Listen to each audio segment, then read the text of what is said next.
Ես ողջունում եմ մեր լսարանին, այսօր կրկին հանդիպել ենք մեր լավ բարեկամներ Հայաստանի Եվրոպական կուսակցության ղեկավար Տիգրան Խզմալյանին եւ Հայ կառուցողական կուսակցության ղեկավար Անդրեաս Ղուկասյանի հետ դեռ մեր զրուցակիցները չեն հայտնել իրենց ընտրություններին մասնակցության մասին։ Հիմա խոսում ենք որպես փորձագետներ, եթե մեր եթերում հայտնեք, ուրախ կլինենք, որ նման էքսկլյուզիվ կլինի։ Եկեք խոսենք Իրանի շուրջ իրավիճակից։ Տեսնում ենք, որ կրքերը բորբոքվել են, մի կողմից Իսրայելը արդեն հասցրեց հայտարարել, որ հիմնական հարվածները հասցրել է, բայց իրանական կողմից պատասխանները դեռ շարունակվում են։ Տիգրան, ինչ ես կարծում, ինչի կարող է հանգեցնել այս կոնֆլիկտը, արդյոք երկարատև կլինի։ Եթե դատենք Թրամփի հայտարարություններից, նախատեսվում է ալիքային հարվածներ հասցնել, այսինքն որոշ ժամանակ ընդհատել հարվածները, մի քանի ժամ կամ 1 օր, եւ ըստ երևույթին ամերիկացիները եւ իսրայելցիները, ինչպես նաեւ բրիտանացիները, որոնք առավոտյան հայտարարում էին, որ չեն մասնակցի, իսկ երեկոյան Քիմ Ստարմերը նշեց, որ բրիտանական օդ ուժը նույնպես մասնակցում է ռազմական գործողություններին, իրենք շատ ուշադիր հետևում են իրադարձություններին Իրանի ներսում, որովհետեւ Թրամփը շատ բարձր նշաձող դրեց կոչ անելով Իրանի ժողովրդին ապստամբության եւ վարչակազմի փոփոխությանը։ Ես կարծում եմ, որ գոյաբանական վտանգ Միացյալ Նահանգները չունեին եւ չեն զգացել նման վտանգ կամ համենայն դեպս այդ սպառնալիքի մասին գոյաբանական խոսում է հիմնականում Իսրայելը եւ Միացյալ Նահանգներն այստեղ կատարում են նախ եւ առաջ իրենց դաշնակցի պարտականությունը։ Իսրայելին հաջողվեց համոզել Թրամփին, ով անընդհատ գովազդում էր իրեն իբրև խաղաղարար եւ խաղաղապահ, պատերազմ չսկսող նախագահ, այնուամենայնիվ նա փաստորեն մտավ շատ լուրջ հակամարտության մեջ եւ ամերիկյան ռազմաբազաները արդեն հարվածներ են ստանում արաբական երկրներում։ Այդպես որ մենք պետք է ելնենք այդ նշաձողից, եթե իրականացվի Իսրայելի եւ Միացյալ Նահանգների բարձրաձայնած նպատակը եւ իսլամական վարչակազմը Իրանում փոխվի, ինչպես է դա անդրադառնալու Հայաստանի վրա։ Ես կարծում եմ, որ այստեղ կա երկու հանգամանք։ Առաջինն այն է, որ բոլոր վարչակազմերում, անկախ քաղաքական ուղղվածությունից, Հայաստանը եւ Իրանը պահպանել են եւ պետք է որ Հայաստանի համար դա խիստ անհրաժեշտ է պահպանել բարեդրացիական հարաբերություններ ցանկացած իրանական կառավարության հետ եւ առ այսօր դա այդպես է։ Մյուս կողմից, այսինքն անկախ Հայաստանի պատմության մեջ ուրիշ վարչակազմ չկար։ Ես նկատի ունեմ այստեղ պատմական Հայաստան։ Ուրիշ այն է, որ երկրորդ նպատակն կամ երկրորդ ենթադրությունն այն է, որ Իրանում տեղի ունենա վարչախմբի, վարչակազմի եւ քաղաքական կառույցների փոփոխություն եւ այստեղ կամ մենք տեսնելու ենք ժողովրդավար արևմտամետ Իրան կամ այնպիսին գոնե ինչպիսին այն 79 թվականից շահի օրոք, պատահական չէ, որ վերջին շրջանում ընդդիմությունը հանդես է գալիս միավորված ճակատով եւ մեկ անուն է վանկարկվում Թեհրանի եւ Իսֆահանի եւ այլ քաղաքների փողոցներում, դա Ռեզա Շահ Փահլավին է, Դագաժառանգը։ Մենք կարող ենք պատկերացնել, որ այդ դեպքում Հայաստանի դերը եւ կարգավիճակը այս տարածաշրջանում, ինչպես նաեւ ամբողջ տարածաշրջանի իրավիճակը կտրուկ փոխվելու է։ Փոխվելու այն առումով, որ Իրանը դառնալու է ինչպես 40 գրեթե տարի առաջ արևմտյան աշխարհի քաղաքակրթության հիմնական դաշնակիցներից մեկը, եթե ոչ ամենակարևոր դաշնակիցը, մի դեր, որը վերջին տարիներին իր վրա փորձում էր վերցնել Թուրքիան, ոչ այնքան հաջող, բայց արևմտամետ Իրանը փոխում է եւ տարածաշրջանը եւ ինչ որտեղ աշխարհը։ Բայց ինչ վերաբերվում է Հայաստանին, դա արմատապես փոխում է եւ Հայաստանի կարգավիճակը եւ ներկա ծանր քաղաքական վիճակը Հայաստանում, որովհետեւ անմիջապես կարևորվում են այսօր գրեթե մոռացված նախագծերը Հյուսիս-Հարավը, որը դեռևս 10 տարի առաջ Եվրամիությունը կառուցում էր հենց Իրանին եւ Պարսից ծոցին հասնելու համար, տնտեսական, քաղաքական փոփոխությունները այդ դեպքում, այդ տարբերակում լինելու են վիթխարի եւ կրկնում եմ, դա անչափ բարենպաստ կլինի իմ խորին համոզմամբ Հայաստանի համար։ Կա եւ այլ տարբերակ, եթե Իրանը այս ամենի արդյունքում եւ դա ցավոք սրտի չի կարելի բացառել, եթե Իրանի հետ կատարվի այն, ինչ կատարվել էր օրինակ Սիրիայում, Իրաքում, Իրանը բազմազգ պետություն է եւ թեև հազարամյակներով պահպանում էր իր պետականությունը, այնուամենայնիվ այնտեղ կան մեծ ազգային շարժումներ, ադրբեջանականը, քրդականը, այլ խմբեր էլ կան, բելուջիներ, դարի, պուշտուններ, արաբներ, այսինքն չի կարելի բացառել նաև վատթարագույն տարբերակը եւ Իրանի մասնատումը։ Դա երևի Հայաստանի համար մահաբեր կամ եթե ավելի մեղմ ասենք անչափ անբարենպաստ եւ անցանկալի տարբերակ է, բայց դա էլ է պետք նկատի առնել։ Այսպիսին է իմ տպավորությամբ, իմ գնահատականով վիճակն այսօր մեր հարավային հարևանի, անմիջական հարևանի մոտ։ Պարոն Ղուկասյան, կիսում եք պարոն Խզմալյանի կարծիքը։ Ծանուր առմամբ, այո, աշխարհ քաղաքական լուրջ փոփոխություն կլինի Իրանում իշխանապողության արդյունքում, դա ակնհայտ է։ Կառուցել ինչ որ ճարտարապետություն տարածաշրջանի համար հիմա անհնար է, բայց հասկանալի է, որ բոլոր դեպքերում Իրանը մտնելու է անցումային ինչ որ փուլ։ Ինքը կարող է փուլը անցնել արագ, կարող է անցնել երկար, կարող է անցնել քիչ կորուստներով, կարող է անցնել մեծ կորուստներով, այդ ամենը ունի նշանակություն Հայաստանի համար, որովհետև Հայաստանը սահմանամերձ պետություն է, սահմանային պետություն է Իրանի համար եւ պատերազմի հետևանքները այս կամ այն կերպով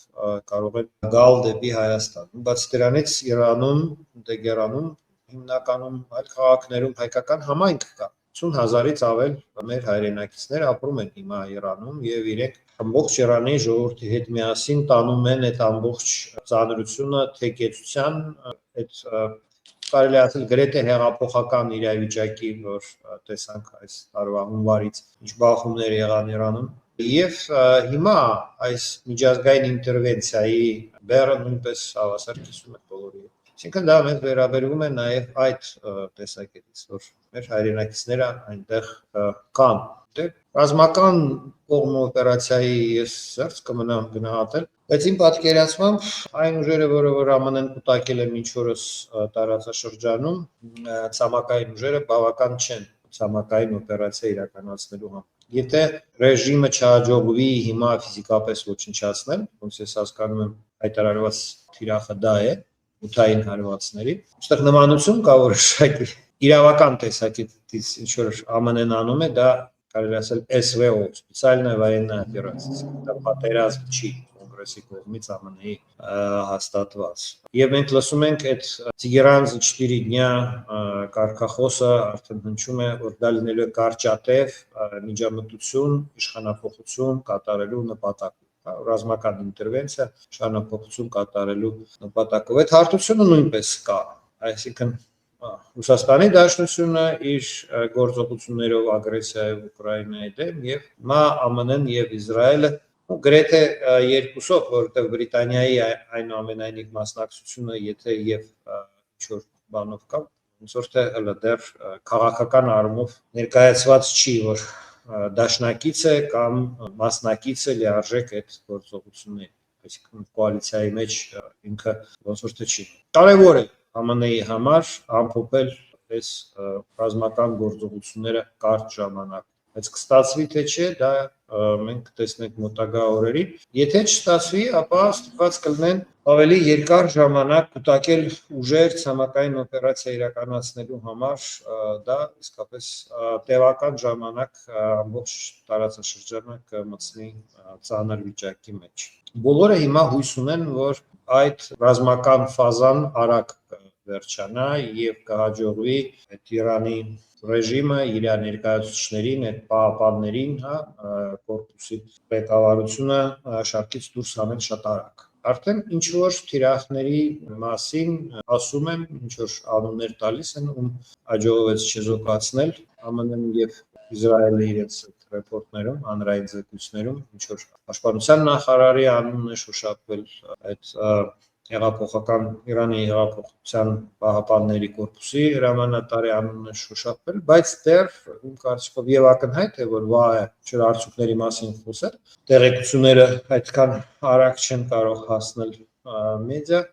իմ կարծիքով այդ գործոնը, որ ժամկետը նշանակություն ունի, եւս ազդելու է ռազմական բաղադրիչի վրա։ Զինվորականները, ռազմական ղեկավարները, պլանավորողները այդ քաղաքական հանգամանքով լինելու են սահմանափակված։ Տրամպը իհարկե կուզենար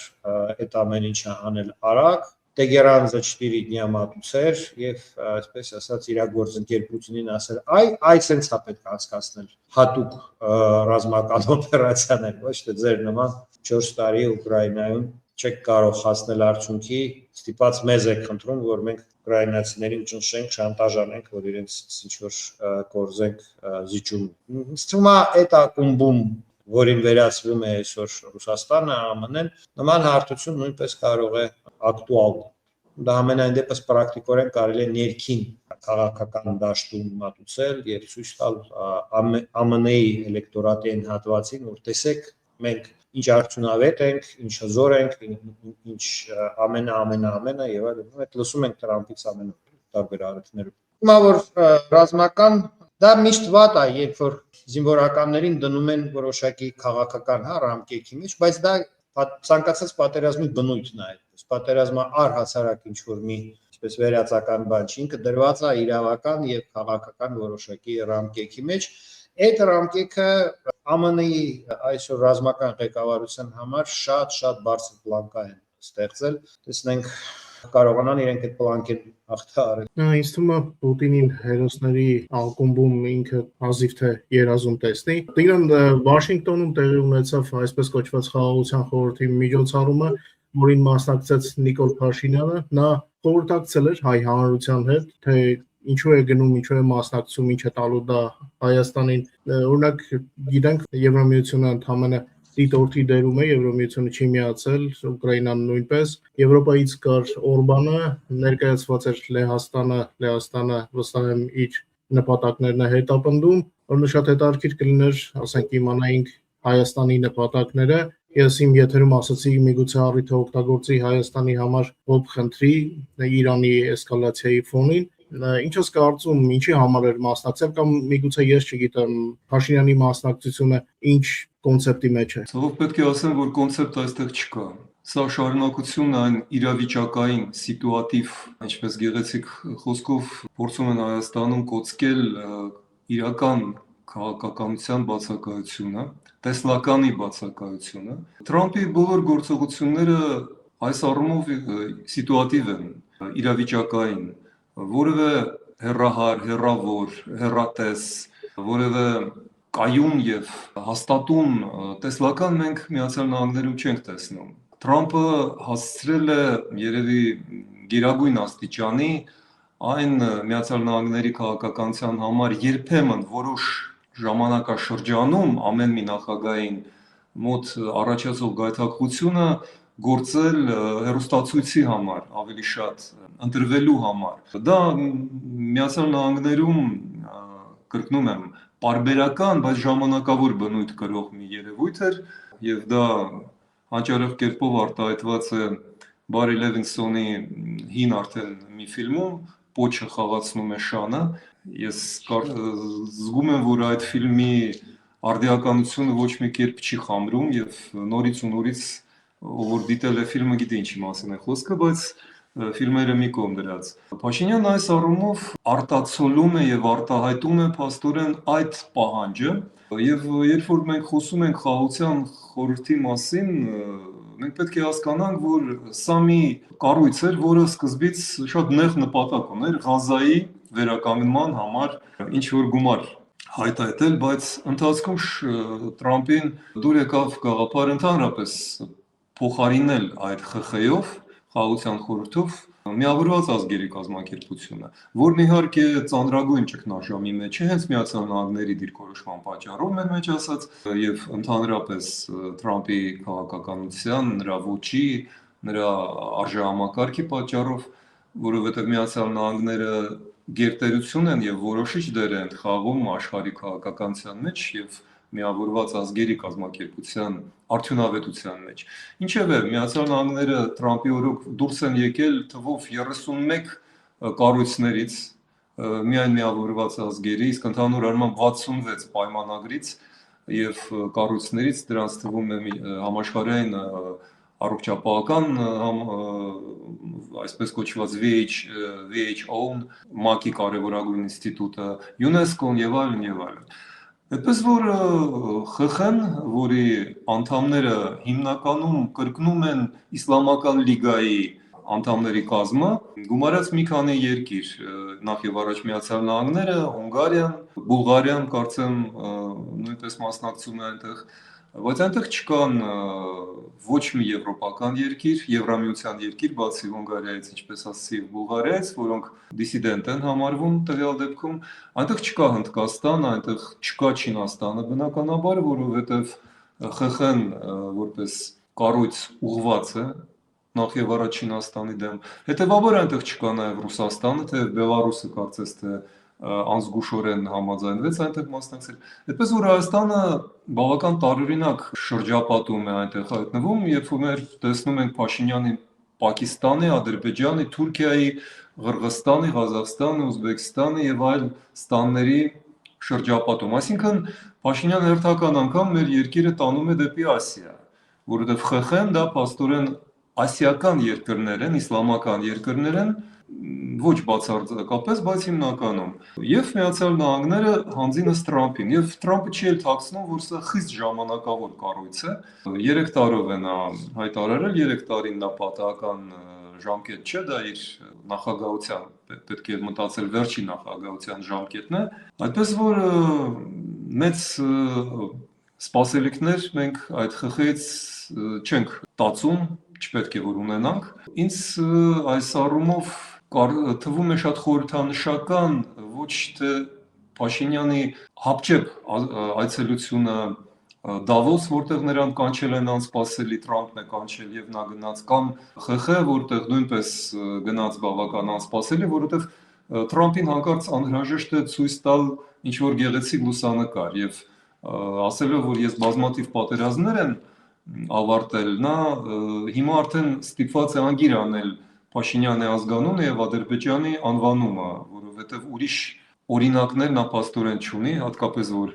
Աֆղանստանը, Պակիստանը վերջերս սկսեցին կրակել սահմանին եւ բնականաբար Իրանի այս զարգացումները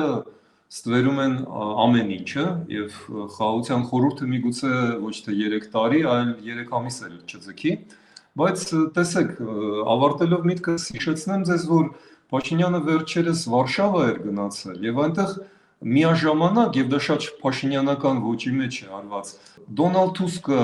խրախուսում է Հայաստանին հանձինս Փաշինյանի եվրոպական ուղի բռնելու համար, դա Թուսկի խոսքերն են, եւ նույն օրը Փաշինյանը հայտարարում է լրագրողներին, որ Հայաստանը չի պատրաստվում դուրս բերել 102-րդ ռուսական բազան կամ դուրս գալ Ռուսաստանի հետ փոխշահավետ, ինչպես նա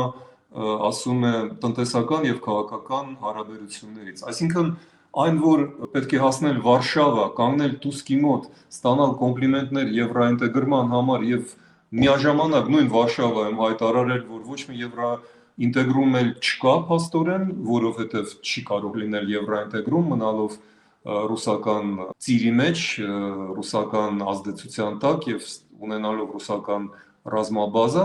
այսինքն այս իրարամերժ իրավիճակում Փաշինյանը կարողանում է խուսանավել եւ այս առումով Թրամփը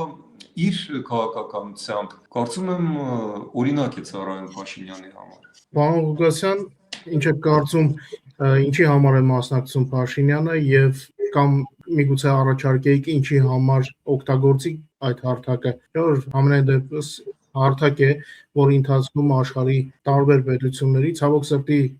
ոչ մեր սրտով ցանկն է այնտեղ, միգուցե խորհուրդ կտայիք ինչպես օգտագործվի այդ հարթակը։ Իմ կարծիքով ակնհայտ է, որ դա կապված է անցյալ տարի օգոստոսի 8-ին Վաշինգտոնում նախաստորագրված այսպես կոչված խաղաղության պայմանագրի հետ եւ կարելի է ասել դրա շարունակությունն է։ Այդ պայմանագրի մեջ կարելի է ասել բաժանված են օգուտները հետեւյալ կերպ։ Ադրբեջանը ստանում է ինդուլգենցիա, քրեական պատասխանատվությունից ազատում հայերի էթնիկ զտման համար Արցախում։ ԱՄՆ-ն ստանում է վերահսկողություն Հայաստանի տարածքով Թուրքիայի եւ Միջին Ասիայի միջև այդ տրանզիտի նկատմամբ։ Նիկոլ Փաշինյանը ստանում է աջակցություն ընտրություններում եւ հիմա ընտրական շահերի մեջ է Նիկոլ Փաշինյանի ցույց տալ, որ եւ ինքը այդպես է փորձում տանել իր պոզիցիան նախընտրական, որ ինքը Մոսկվայից անկախ, նույն Մոսկվայի կուրացիայի տակ չգտնվող քաղաքական գործիչ է, որը կարող է եւ Լեհաստան գնալ, այնտեղ ինչ որ համագործակցության մասին խոսալ, եւ Տրամպի հետ կողք կանգնել, այդ խորհրդի մեջ մտնել։ Ես խորհրդի վերաբերյալ կասեի, որ դա տարօրինակ կազմակերպություն է, ես դա անվանեի միջազգային կոոպերատիվ, ըստ իր այսպես կազմակերպչական ձևի, ըստ էության միջպետական համաձայնագրի վրա հենված միջկառավարական ներկայություն, ոչ թե միջպետական, միջկառավարական համաձայնագրի վրա հենված կազմակերպություն, որտեղ Դոնալդ Տրամպը ծմախ նախագահ է։ Դրանից բխում է, որ Տրամպը դիտարկում է այդ խորհրդի նախագահի պաշտոնը որպես իր հաջորդ պաշտոնը ԱՄՆ-ի նախագահի պաշտոնից դուրս գալու ժամանակ։ Եվ ամեն ինչ վկայում է, որ այն դեպքում, եթե հաջողվի հանրապետականներին նախագահական հաջորդ ընտրություններում հաղթել, բոլոր հնարավոր տեխնացուները ում մասին խոսում են, եւ Ռուբիոն, եւ Վենսը ներառված են այդ խորհրդում։ Այսինքն ԱՄՆ-ի ղեկավարության, ռեալ ղեկավարության ապագայում հնարավոր ներկայությունը նույնպես ապահովված է, ոչ թե Տրամպը դառնալու այսպես վերացական ինչ-որ մի հատ նախագահ առանց տակը ԱՄՆ-ի աջակցության։ Իհարկե, եթե հաղթեն դեմոկրատները եւ հաջորդ նախագահն լինի դեմոկրատ, այդ խորհուրդը կորցնի իր ամբողջ ներուժը, որովհետեւ ԱՄՆ-ն ըստ էության այդտեղ չի մասնակցի։ Սա կարելի է ասել այսպես պատրաստած պաշտոն է, որտեղ Տրամպը հետագայում տեղ ունի այսպես շարունակելու իր ազդեցությունը միջազգային քաղաքական ինչ-որ process-ների։ Էությամբ լոբիստական է, գործնեության ձևով փողեր, կուտակելու եւ բաշխելու ինչ-որ միջազգային խնդիրների շուրջ։ Սի խնդիրներից մեկը տրիպն է։ Սա էլ երկրորդ պատճառն է, ինչի եւ Ալիևը եւ Փաշինյանը նաեւ ստիպված էին այդ կազմի մեջ մտնել խորհրդի, որովհետեւ տրիպի մասով, տրիպի համար ֆինանսավորման հարցով դա իրականում լուրջ խնդիր է, որովհետև եթե վերանալ այդ բոլոր ամպագորգոր այսպես խոսակցություններից, որ տրիպով կարող է ինչ-որ լուրջ տրանսպորտային այսպես կոմունիկացիա անցնի Պեկինից մինչև Եվրոպա, այլ իրատեսական նայել, վերջո այսօր տարածաշրջանում կա, չէ՞, ապրանքը փոխանակում Թուրքիայի եւ Ադրբեջանի միջև, Իրանով եւ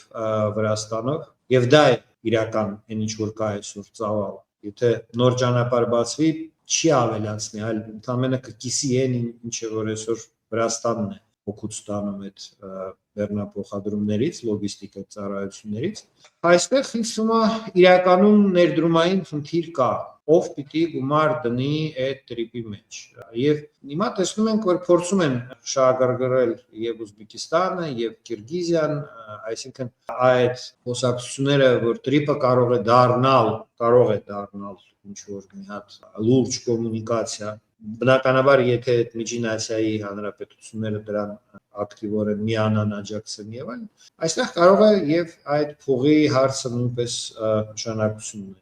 Այն որ խորհուրդը փողի մասին է, փողի համար է, դա բարձ ասացի եւ ոնց որ կանոնադրական իր հիմքերում դա դրված է եւ այստեղ իմ կարծիքով դեռ վաղաժամ է ասել ինչ կլինի ապագան այդ խորհրդի, որովհետեւ նորից եմ ասում, այդ ապագան կապված է ԱՄՆ-ում ներքին քաղաքական վիճակից 3 տարի հետ։ Ինչ խորհուրդ տալ ստեղ, ես Մարատ անկեղծ այդ Վաշինգտոնում նախաստորագրած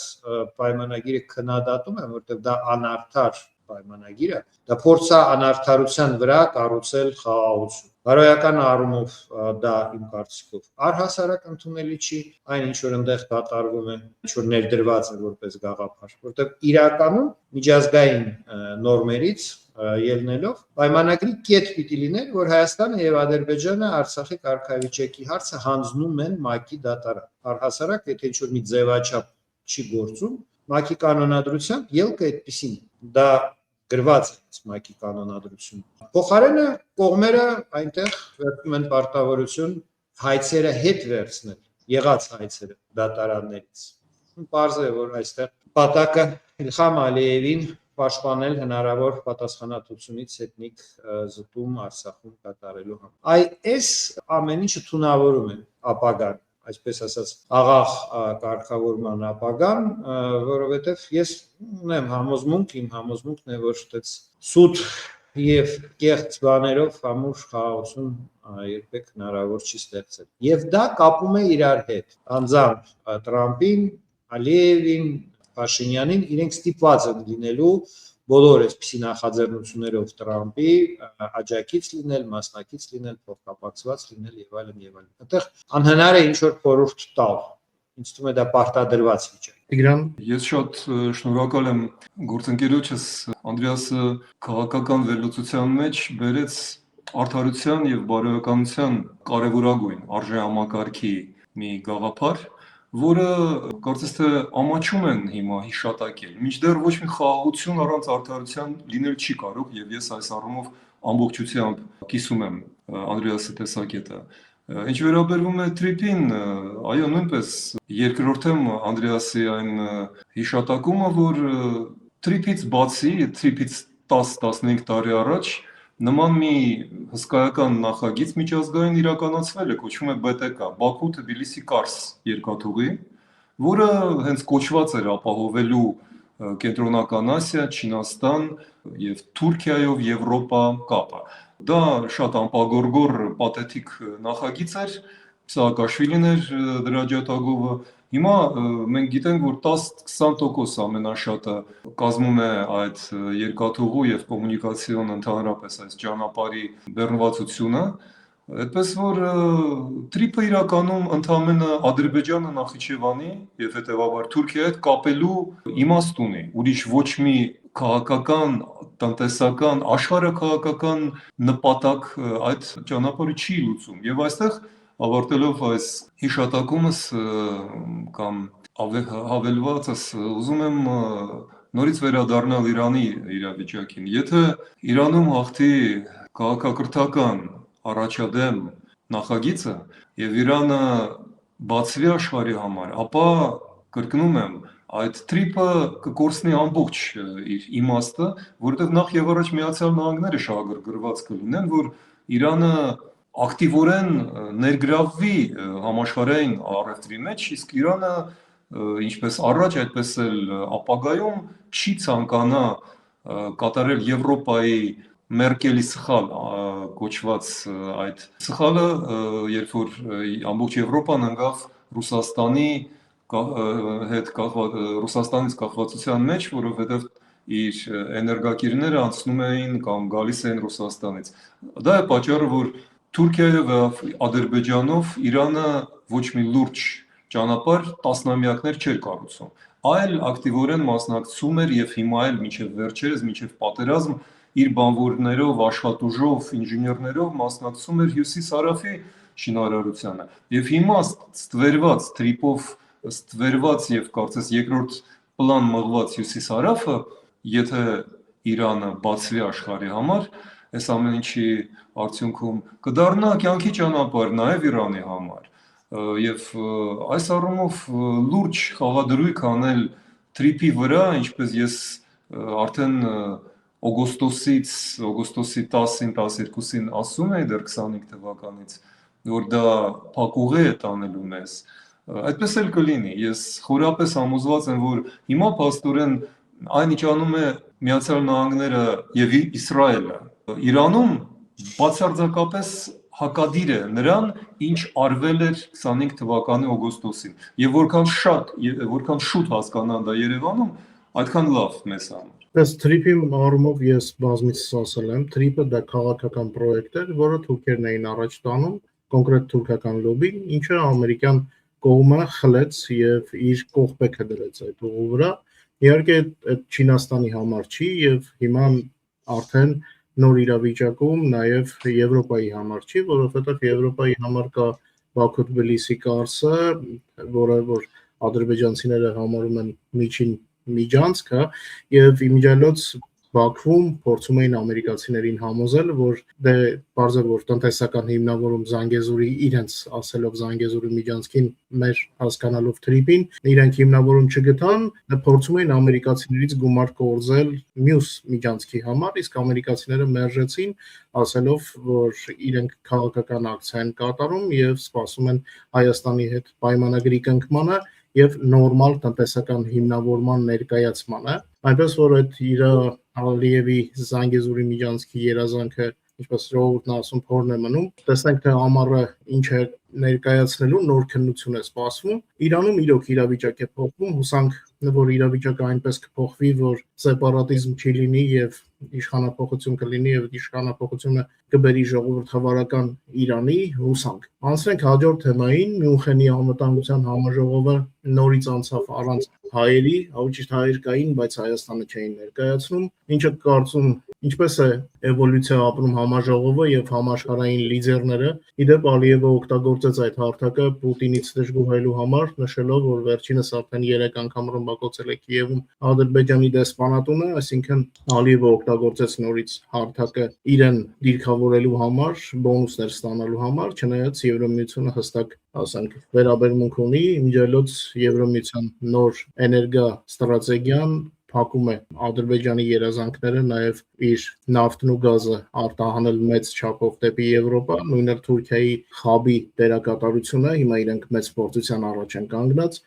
դեռ վերջնականապես ընդունված չէ, որովհետև Հունգարիան փորձում է վիճարկել, բայց ընդհանուր կոնցեպտը արդեն կա, ընդհանուր համաձայնությունը կա, եվրոպական այդ բյուրոկրատիան է կանցնի։ Ինչա կարծում Տիգրան, որ ինչու այս անգամ Փաշինյանը չմասնակցեց, եւ քանի որ Եվրոպայից խոսեցինք, չեմ կարող չհիշել, որ այսօր ցավոք իմացանք, որ մեր ընկեր Էդգար Խաչատրյանն է մահացել, մի մարդ, որին շատ էինք վստահում, եվրոպական ուղղությամբ համոզված էինք, որ ունենք կոմպետենտ ընկեր, ով Հայաստանի շահերը ճիշտ պաշտպանում է։ Դու ինձ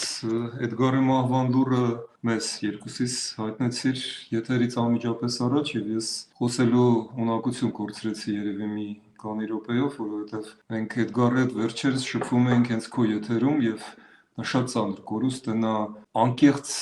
եվրոպամետ հայ էր, եվրոպացի հայ քչերից եւ դա շատ ծանր կորուստ է ու շատ ծանր է խոսել այդ լուրը ստանալուց հետո ուրիշ բաների մասին, բայց փորձենք կատարել այս պարտականությունը իր հիշատակ մեր գործընկերոջը եւ մարտական ընկերոջը, որը մեզ հետ միասին ուսուսի մարտնչում է անուն եվրոպական Հայաստանի։ Ինչու Հայաստանը չերևաց, չգնաց, ինչու Փաշինյանը չգնաց Մյունխեն։ Այդ հարցին պատասխանելու համար բավական է պատասխանել ուրիշ հարցի։ Իսկ ինչ էր այդ օրը անում Փաշինյանը եւ հայկական իշխանությունը։ Այդ օրը Հայաստանի իշխանությունը զբաղված էր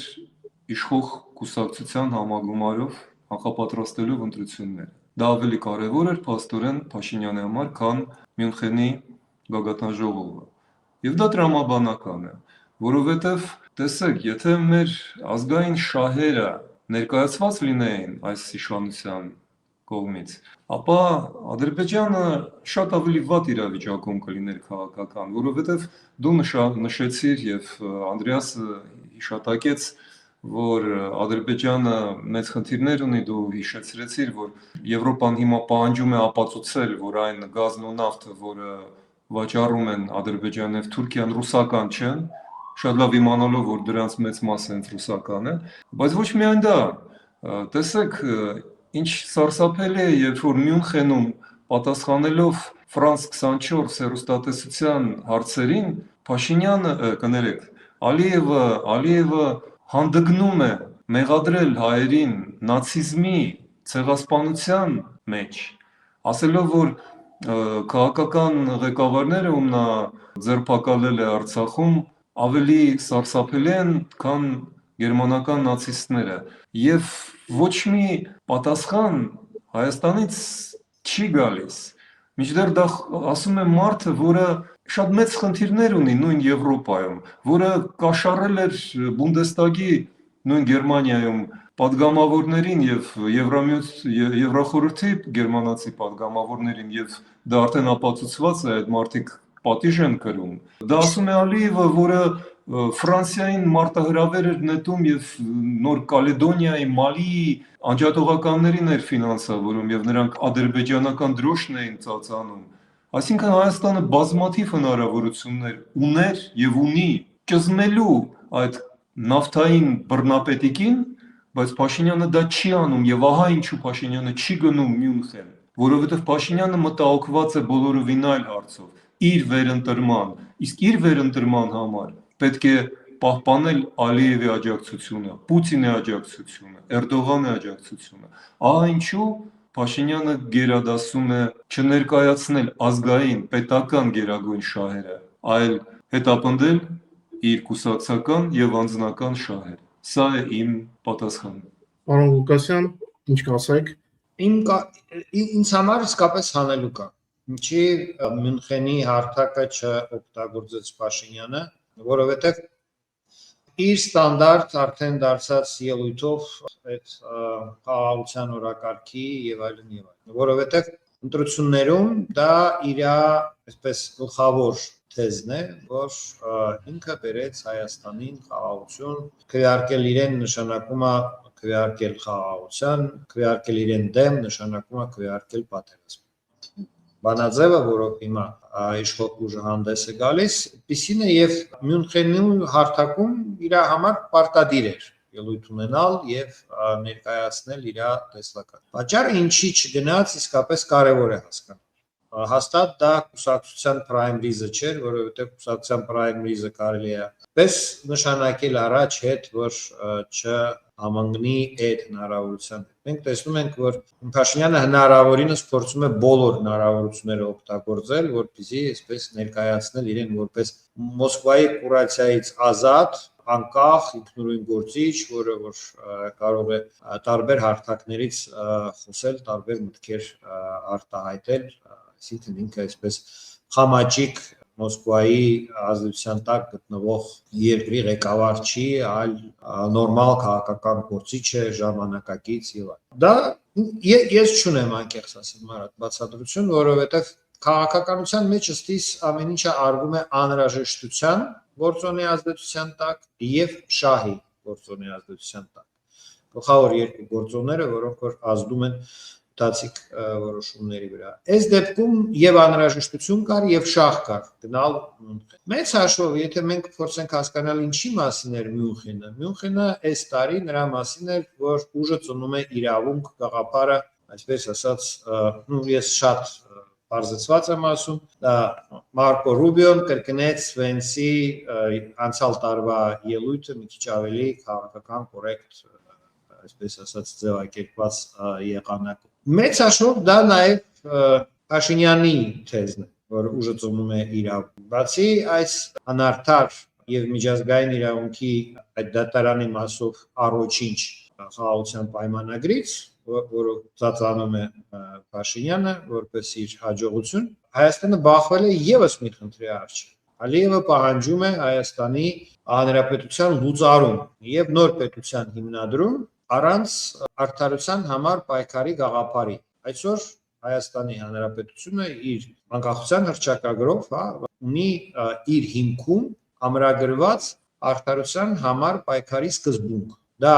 դրանից է բխում, այդ սկզբունքի դրսևորումն է հայերի Օսմանյան կայսրությունում եւ Թուրքիայում 15-21 թվականներին անցյալ դարի ցեղասպանության միջազգային ճանաչում։ Դրանից է բխում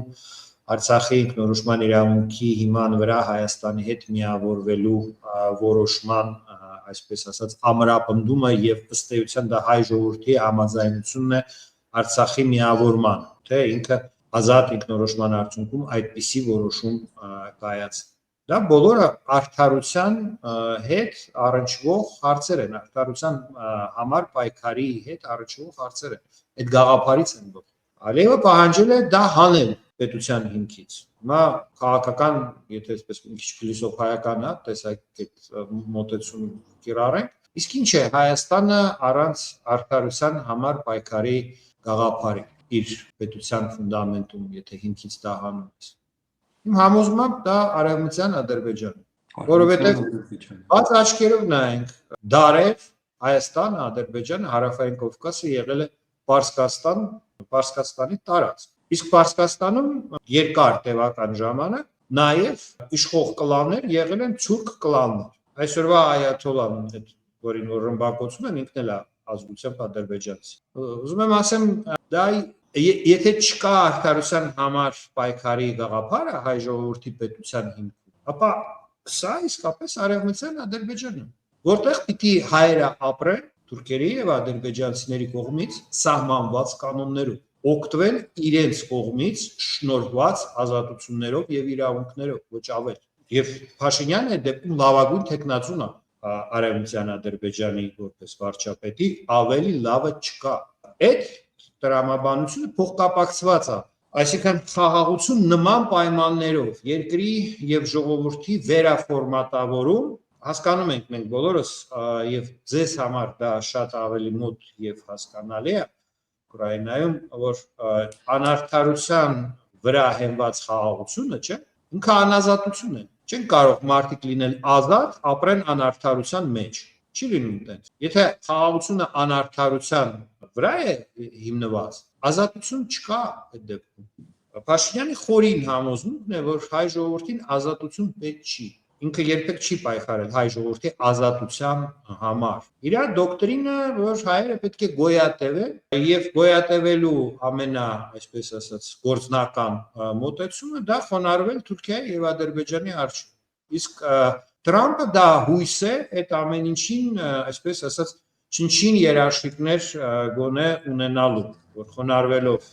Թուրքիայի եւ Ադրբեջանի առջեւ, առհասարակ չես հայտնվի ավելի վատ վիճակ։ Եվ ինքը այսօր գնում է այդ ճանապարհով։ Լուծարեցին Արցախի հանրապետությունը, հիմա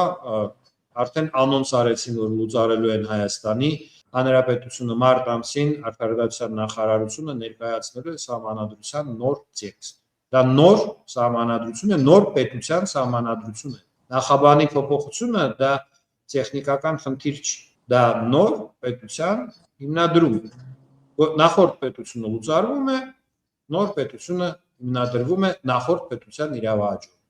Սա շատ լուրջ մարտահրավերներ են։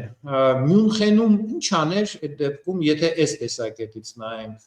Փաշինյան։ Խոսել անկեղծ ինքը չի կարող։ Միգուցե իրեն թույլ չտվեցին Մյունխեն գնալ, որովհետև իր խոսքը միջազգային հարաբերություններում ոչ մի ավել բան չի բերում։ Եվ ես համոզված եմ, որ Հայաստանի այսօրվա կեցվածքը հարգանքի արժանի չի։ Որևէ ազատ ժողովուրդ, որևէ մեկի, հա, այսպիսի պահվածքը ասել դե հա լավ ճիշտ եք անում, այլ կերպ չունեք ապրելու, դա սխալ է։ Նամանավանդ որ Մարատ եւ դուք վստահ եմ գիտեք, Եվրոմիությունը իր կողմից արեց բոլոր քայլերը Հայաստանին այս իրավիճակից դուրս բերելու համար։ Հայաստանի Եվրոմիության անդամությունը դա հնարավորություն էր հասնել խաղաղության, հասնել Թուրքիայի հետ սահմանի բացմանը, առանց իրենց նախապայմանները ընդունելու։ Պարզ է, չէ՞ որ Թուրքիան չի կարող փակ պահել սահմանը Եվրոմիության հետ։ Եվ պարզ է, չէ՞ որ Ադրբեջանը չի կարող Եվրոմիության հետ, եթե Հայաստանը Եվրոմիություն է, ինչ որ պայմաններ թելադրել, այսպես արեք կամ այսպես արեք կամ մեզ ճանապարհ տվեք, այդ տրիպը վերջո մենակ մի բանին է ծառայում, որ Նախիջևան հասանելիություն լինի, հա, եւ Նախիջևանից Ադրբեջան, ադրբեջանական կողմի համար, որ լինի ճանապարհ, որով անցնեն առանց խոչընդոտ, պես էլ ձևակերպված, չէ, անխոչընդոտ կա։ Հələ որ ուրիշ բաներից դժվար է խոսալ, բայց այդ կա ու կա, բայց չէր կարողանա։ Փաշինյանին կարելի է, ես մեղադրում եմ, քննադատում եմ դրա համար, մեղադրել առաջի հերթին, որ ինքը չտարավ Հայաստանը այդ ճանապարհով։ Եվ հակառակը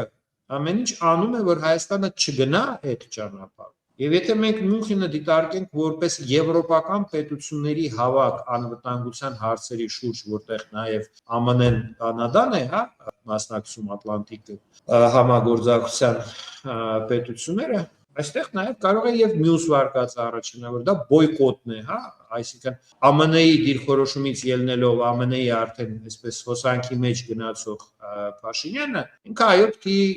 եվրոպական անվտանգության, եվրոպական համագործակցության քաղաքականությունը բոյկոտի։ Այստեղ փորձում են Ադրբեջանի պրոտեկտորատ հիմնադրել։ Մյունխենում գնան ինչ խոսան։ Ում խափեն ու ինչ խափեն, էլի։ Դրա համար այդ հարթակը թողեցին Ալիևին, ինքը գնաց այնտեղ արդարանալով, որ ինքը հանցագործ չի, որ եւ այլն եւ այլն։ Իմ կարծիքով սա վարկածներ են, բոլորը իրավունք ունեն դիտարկվելու որպես պատճառ։ Բայց այն, որ նախընտրական իրավիճակում Փաշինյանի համար եւ անհրաժեշտություն կար, եւ շահ կար Մյունխենում Երևալ, որպեսզի Հայաստանում ընտրողների մոտ այդ տպավորությունը ամրապնդել, որ իր համար հասանել են բոլոր հարթակները, իմ կարծիքով դա ակնհայտ է։ Տիգրան, Ես միանգամայն համաձայն եմ եւ կավելացնեմ հետեւյալը, շատ խորը եւ ճշմարիտ վերլուծություն մենք լսեցինք պարոն Ղուկասյանից։ Ահա ինչու 1 տարի առաջ մարտ ամսին, իսկ մեր եթերը մարտին է, փաստորեն արդեն, ահա ինչու 25 թվականի մարտի 26-ին մեր կուսակցության, եվրոպական կուսակցության նախաձեռնած օրենքը Եվրամիության անդամակցության մտավ ազգային ժողովի օրակարգ եւ ընդունվեց, դարձավ օրենք եւ 1 տարի է ինչ չի կատարվում հենց այն պատճառներով, որը հիմա մանրամասնորեն թվարկեց Անդրեաս Ղուկասյանը։ Եվ ասեմ ավելին, մի բան, որը գիտեմ ես, բայց չգիտեն շատերը, թեև Անդրեասը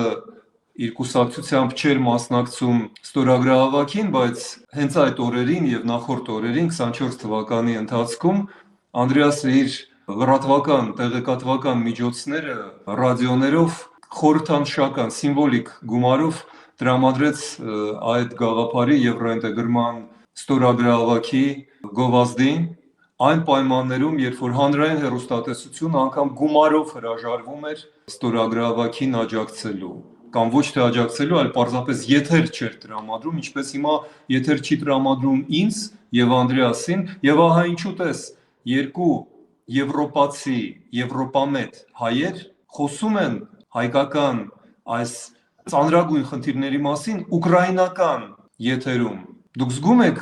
իրավիճակի հեգնանքը, որ կիևցի հայ Մարատ Հակոբյանը երևանցի Անդրեաս Ղուկասյանին եւ Տիգրան Խզմալյանին տրամադրում է իր եթերը ազատ Ուկրաինայում, մարտնչող, կռվող Ուկրաինայում, որովհետեւ Հայաստանում, այսպես կոչված եվրոինտեգրվող Հայաստանում մենք արգելքի տակ ենք, բառի բուն իմաստով։ Իմ դեպքում օրինակ դա եթերում դեկտեմբերին բարձրաձայնեց հանրային հեռուստատեսության հիմնական հաղորդման հաղորդավարը, որ եվրոպական կուսակցության անունը չտակ, Տիգրան Խզմալյանի անունը այստեղ չտակ։ Ահա եւ պատասխանը։ Տիգրան ջան, մենք ջանդամ, ազատությունը եւ արդարությունն են Հայաստանում արգելված։ Այո, եւ բնականաբար այդ ազատությունը եւ անկախությունը ջատագովները։ Ապագա երկիրը ուզում են կառուցել անարդարության եւ անազատության վրա։ Ես դա անվանում եմ Անդրեաս Մեր ջան։ ճակատագիրն էլ լինել, այո, այլախոհ դիսիդենտ այդ երկրում։ Ես դա անվանում եմ նոր կոլոնիալիզմ, նիկոլոնիալիզմ եւ նոր կոլաբորացիոնիզմ, նիկոլոբորացիոնիզմ։ Նվիրում եմ հայ ժողովրդին եւ մեր մայրենի լեզվին այդ երկու դառ գաղափարները՝ նիկոլոնիալիզմ եւ նիկոլոբորացիոնիզմ, այսինքն Նիկոլ Փաշինյանի օրոք գաղութացումը եւ պարտվողական դեռ Լևոն Տեր-Պետրոսյանից սկսված այդ հարմարվողական, խայտառակ, գիքորական գաղափարախոսությունը, որովհետեւ այս տղաներն ու աղջիկները այն գիքորն է, որը չմեռավ ըստ Թումանյանի, այլ դարձան կամ փորձում են դառնալ բազազարտեմ։ Ահա եւ մեր 20-րդ դարի պայքարի արդյունքը։ Տիգրան, Թուրքիան խոսում է սեփական միջուկային զենքի մշակման մասին, ինչը մտածում ես թեմայով։ Միջալոց ինչ է նշանակում ես համար Վենսի այցը Հայաստան, նույնպես առաջարկվեցին միջուկային մոդուլներ, ատոմակայաններ եւ զարմացրեց արդյոք Վենսի վարքը Բաքվում։ Ոչ, ինձ Թրամփի օրոք արդեն ոչինչ չի զարմացնում։ Բոլոր այն առաջարկները, որ Վենսն արեց Հայաստանին, ունեն մեկ նախապայման՝ եւ ատոմակայան, եւ տեխնոլոգիաներ դրոնային կամ չիպային կտրվեն, ավելի ճիշտ ոչ թե Հայաստանին կտրվեն, այլ մեր տարածքում կարող են հայտնվել մի պայմանով, երբ որ ու եթե Հայաստանը դուրս գա հապկից, ԵԱՏՄ-ից եւ ազատվի ռուսական վերահսկողությունից։ Մենք ժամեր առաջ լսեցինք Վարշավայում, որ Փաշինյանը պաշտոնապես հայտարարում է, որ նման նպատակներ չունի Հայաստանը։ Ուրեմն այս ամենը ընդհանրապես դատարկ խոսքեր են։ Դա դատարկախոսություն է, ոչ թե Վենսի կողմից։ Վենսը առաջարկում է։ Մենք այստեղ ժպտում ենք քյաբաբ խորոված կամ հայկական կոնյակ, բայց դրանով ամեն ինչ ավարտվում է։ Տարիներ շարունակ ամեն ինչ դրանով ավարտվում է, որովհետև դա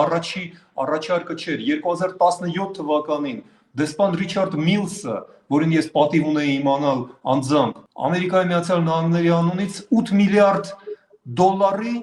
2017 թվականին առաջարկում էր Հայաստանին էներգետիկ վարկ, չտեսնված պայմաններով, անտոկոս, որպեսզի Հայաստանը դուրս գա ռուսական էներգետիկ կախվածությունից։ Ոչինչ տեղի չունեցավ։ Հիմա էլ ոչինչ տեղի չի ունենում։ Իսկ այն ինչ սրամտեց Վենսը, դե ամերիկյան դիվանագիտությունը կամ սրամտությունը պետք չի համեմատել եվրոպականի հետ։ Եվրոպացիները շատ ավելի զուսպ են եւ զգույշ իրենց արտահայտություններում, ամերիկյան հումորը այս առումով կարող է լինել, պետք չէ գերագնահատել այն սրամտությունը Մեհրիբան Ալիևայի վերաբերյալ, առավել եւս մեզ մոտ վերջի նորերին սա ցավոտ թեմա է, առաջին տիկնոջ այդ ապահարզանը, ես գերադասում եմ չմեկնաբանել նման հարցերը։ Պարոն Ղուկասյան, ինչ կավելացնեք։ Թուրքիան պատրաստվում է պատերազմի, ում դեմ է թուրքական էլիտան, թուրքական ազգայնականները, ում դեմ են մտադիր պատերազմել, բացի Եվրոմիությունից, ՆԱՏՕ-ից ուրիշ թշնամի այսօր տեսականորեն Թուրքիայի համար չկա։ Իսրայել, պարոն Ղուկասյան, Իսրայելը, որը վերջերս բառացիորեն ասում է, որ Իրանի փոխարեն իր գլխավոր ախոյանը Թուրքիան է, եւ առաջարկում է մեզ միանալ այդ դաշինքին, դուք գիտեք դա։ Հասկանում եմ ինչ եք ասում, բայց մինչև այդ դուք տեսել եք Հունաստանի հետ լարվածությունը Թուրքիայի։ Իսրայելը վերացական թիրախ է Թուրքիայի համար, իսկ իրական թիրախը, իրական պատճառը, իրական ձգտումը Թուրքիայի վերանայել Լազանի կոնվենցիա, վերաբաշխել Էգեյան ծովը, իր բոլոր ռեսուրսներով։ Եվ այստեղ կարծիքով այդ ծրագրում Թուրքիան քայլ-քայլ մոտենում է եւ ՆԱՏՕ-ի հետ կոնֆլիկտի, եւ Եվրոմիության հետ կոնֆլիկտի, որտեղ հարկավոր է եւ միջուկային զենք ունենալ, որպեսզի պես ասած պաշտպանված լինել եւ մյուսը։ Այսինքն Թուրքիայի ներսում ագրեսիվ պլանները կարծիքով առկա են եւ արտահայտված են այսօր իրենց ռազմական ծրագրերում, իրենց քաղաքական։ Անդրեաս ջան, իսկ Թուրանի մասին ինչ կասես։ Չես տեսնում նման նկատառում։ Չէ, իհարկե իմ կարծիքով Միջին Ասիան չի ընկալում Թուրքիան որպես, ասես, լիդեր իրենց համար։ Ավտորիտար ռեժիմներ են, ամեն մեկը ամբիցիոզ, ինքը իրեն համարում է աշխարհի գագաթնակետ, Թուրքմենիան, Ղազախստանը, Ուզբեկիստանը, ներքին ռեգիոնում իրար հետ մանր գզվրտուկների մեջ եւ չպետք է իրենք չոր հերավոր Թուրքիայի լիդերությունը ճանաչեն։ Ես այլ կարծիքի եմ, բայց ինչը որ խոսացինք Բաքու Կարս գործող կապի մասին, վկայում է, որ չկա տնտեսական այն հոսքերը, այն ապրանքափոխանակումը, որը որ Թուրքիան ենթադրում է, որ կարող է կոմպենսացնել ապագայում Եվրոմիության հետ կապերի խզում։ Վերջը դրա մասին, չէ՞, որ Թուրքիան շնորհիվ Միջին Ասիայում իր հեղինակության տնտեսական լիդերության դիրքերի կարողանա ավելի, այսպես ասած, ինքնուրույն մնա եվրոպական եւ ամերիկյան քաղաքականությունից։ Նացիոնալիստները Թուրքիայի ուղիղ խոսում են եթերում, քննադատում են ՆԱՏՕ-ն, համարում են, որ դա այսպես իրենց ինքնիշխանության վրա ոտնձգություն է եւ այլն եւ այլն։ Այդ ապագան իհարկե շատ հեռու է այսօրվա օրվանից։ Վենսի այցը ավելի կարճ նշանակություն ունի, Վենսը պարտավոր էր այն տրամաբանության մեջ, եթե մենք ընդունում ենք տրամաբանությունը, որ օգոստոսի 8-ի պայմանագրով մենք տեսնում ենք ինչ ստացավ Ալիևը։ Ալիևը ստանում է այդ պայմանագրով պաշտպանություն էթնիկ զտման համար պատասխանատվությունից։ Մենք տեսնում ենք ինչ է ստանում ԱՄՆ-ն, տրիպը 76% Թուրքիայի եւ Ադրբեջանի միջև տրանզիտից։ Իսկ ինչ է ստանում Հայաստանը, դե ասում են խաղաղություն, բան եւ այլ։ Իրականում Հայաստանի բաժինը դա օժանդակությունն է ընտրություններում Նիկոլ Փաշինյանին։ Մենք ստանում ենք Փաշինյան 3։ Եկել եմ նոր բան չի, ես համաձայն եմ Տիգրանը կարևոր հիշեցում արեց, դեռևս Միլզը եւ այլն այդ էներգետիկ խնդիրը Հայաստանը դուրս բերել կախվածությունից, մոդուլային ատոմային ռեակտորները որպես տեխնոլոգիա շատ վաղուց են քննարկվում։ Միլզը չբերեց նոր բան իր պատետի մեջ, նոր բանը Գագարին քաղաքում, այդ դեպրեսիվ քաղաքում հիմա այդ ներդրումային ծրագիրը, որ դատակենտրոնը Նիվեդան, հիմնադրում եւ ԱՄՆ-ի կառավարությունը թույլ տվեց չիպեր, այսպես ասած, էքսպորտի համար արգելված, որպեսզի ներմուծվեն Հայաստան այդ դատակենտրոնում տեղակայվելու համար։ Ես ճիշտ ասած չգիտեմ ուրախանամ դրա համար թե չէ, որովհետեւ ես անկեղծ վախենում եմ, որ դրանք չհայտնվեն վաղը այդ ռուսական հրթիռների մեջ, որով որ հարվածում են Ուկրաինայի ռուսական ագրեսորը։ Բայց այնուամենայնիվ, բացի դրանից մենք հələ որ այդ ԱՄՆ-ի հետ հարաբերություններում նոր ինչ որ բան, քան ինչ որ գիտենք, 22 թվականից ԱՄՆ-ի հռչակված Հայաստանի հետ համագործակցության ռազմավարությունից հաստատություն էր, որը հրապարակվել է, կարելի է կարդալ։ Մինչև այդ ինչ որ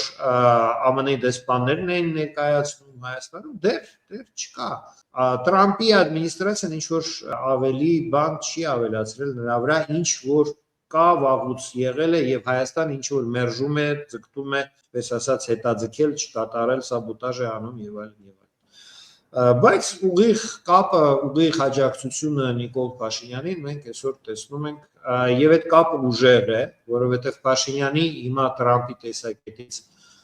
պարտվելը խայտարակություն կլինի։ Նու Ալիևը անցասան անփոփոխ ղեկավար է, մինչև Ղարաբաղի հարցը չլուծվի, Ալիևը մնալու է Ադրբեջան։ Միակ ձևը Ադրբեջանում ժողովրդավարություն հաստատել, դա Արցախի հարցի լուծումն է։ Իդեպ էթնիկ զտումը հայերի Արցախում դա Ադրբեջանում ժողովրդավարություն բացառող ֆենոմեն է։ Քանի այդ էթնիկ զտումը եղավ եւ կա, մարդու իրավունքների մասին Ադրբեջանում խոսալ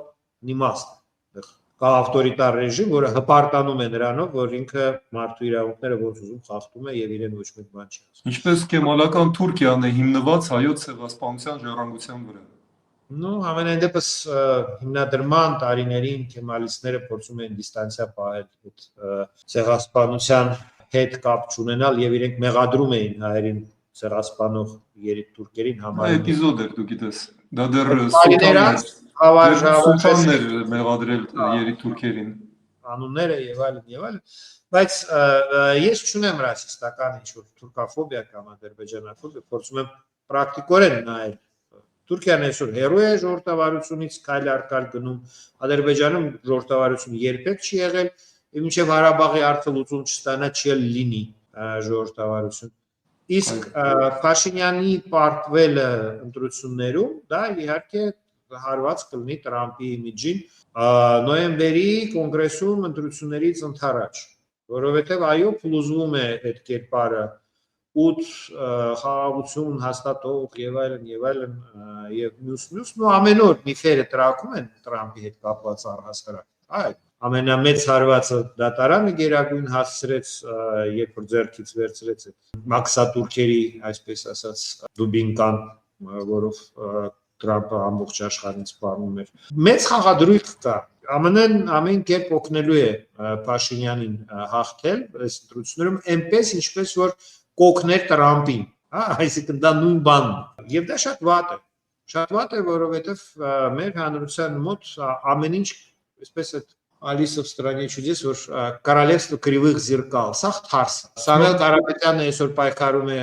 Նիկոլ Փաշինյանին հեռացնելու համար եւ ոնց ասեմ, դրականը, բացասականը բոլորը այսպես խառնված է ժողովրդի համար, ընտրողների համար շատ դժվար է որոշել, որ կողմը պահել, ինչն է մեր ժողովրդի համար ավելի ճիշտ։ Բայց այն որ մարդիկ հասկանում են, որ այո, մեծ խաղադրույք, այո, մեծ ուժեր, բայց երջանկություն ոչ մեկ չի զգում, իմ կարծիքով, այդ օգոստոսի 8-ին կնքած նախաստորագրած պայմանագրից,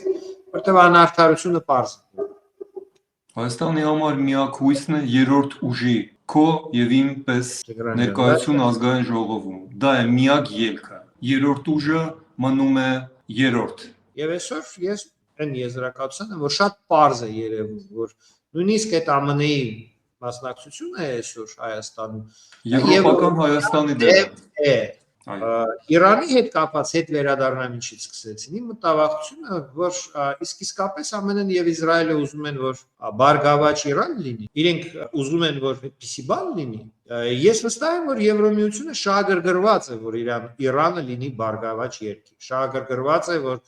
դեմոկրատ եւ բարգավաճ, իհարկե։ Իսկ ԱՄՆ-ի եւ Իսրայելի համար Իսրայելի համար նույնպես դեմոկրատական Իրանը իհարկե շատ կարևոր է, բայց հուսանք որ հենց այդպես կլինի, այստեղ շատ բարդ կսիկե։ Իրաքի վատ օրինակը, որտեղ երևաց, որ ոչ մեկ հետաքրքրված չի, որ Իրաքը դառնա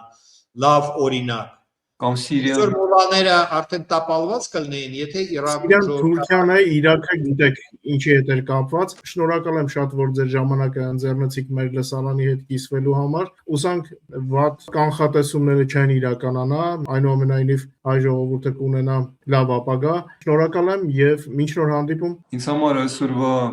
եթերը հատկապես ծանր էր, որովհետև բառացիորեն մեր հանդիպան ընթացքում քեզնից իմացա մեր լավագույն ընկերոջ Էդգար Խաչատրյանի մահվան մասին եւ դառնությամբ պետք է ասեմ, որ սա միայն մեկ բան է ինձ համար նշանակում։ Մենք շատ չենք եվրոպական հայերս։ Առավել եւս մենք պետք է փորձենք միավորվել եւ մեր դուրս եկած շարքից դուրս եկած ընկերոջ փոխարեն ուսուսի շարունակենք նաեւ նրա գործը։ Ես պայքարելու եմ հանուն եվրոպական Հայաստանի։ Ցավակցում եմ Էդգար Խաչատրյանի հարազատներին, այս իհարկե վաղաժամ բոլորիս համար անսպասելի լուրը ծանր է բոլորիս համար։ Առավել ծանր է, որ մենք այս վերջի կարճ ժամանակահատվածում անընդհատ պսիխորուսներ ունենք, չեմ կարող չհիշել Արմեն Հովհաննիսյանին, որ սարդարի մայիսին նույնպես վաղաժամ եւ անսպասելի հեռացավ։ Դա իսկապես կարծես մի ժամանակահատված է, երբ որ այո կորցնում ենք ընկերներ, կորցնում ենք գործընկերներ եւ առհասարակ Հայաստանի եվրոպական ապագայի գործը այսօր այո ցակավաթիվ է եւ յուրաքանչյուր մարդ մեծ նշանակություն եւ արժեք քաղաքական այս խոսքը շատ կարեւոր է մեր հանրության համար եւ այդպիսի մտավորականների, այդպիսի քաղաքական հասարակական գործիչների կորուստը առավել ծանր այս ժամանակահատվածում քան կարող էր երբևիցե։ Համար ցավակցում եմ կրկին մեզ բոլորիս եւ առաջի հերթին հարազատներին։ Հույսով լինենք եւ հույսով միայն չէ, այլ հավատով լցված անենք ամեն ինչ որ մեզանից կախված է։ Ես այդ բանաձևով եմ ղեկավարվում, որ յուրաքանչյուրս պիտի անեն այն ինչ կարող ենք, իսկ ինչ կանեն ուրիշները, Տրամփը, Վենսը, Պողոս Պետրոսը դա կյանքը ցույց կտա։ Բայց մենք ինքներս պիտի մեր առօրյայի մեջ գործենք ամենայն պատասխանատվությունով եւ ջանասիրաբար մեր հայրենիքի լավ ապագայի համար։ Շնորհակալ եմ եւ մեր այս հաղորդումը թող լինի նաեւ ի հիշատակ Էդգար Խաչատրյանի եւ Արմեն Հովհաննիսյանի։ Մինչ նոր հանդիպում, հուսանք ավելի լավ եւ ավելի օպտիմիստական լուրերով, այսպես ասած։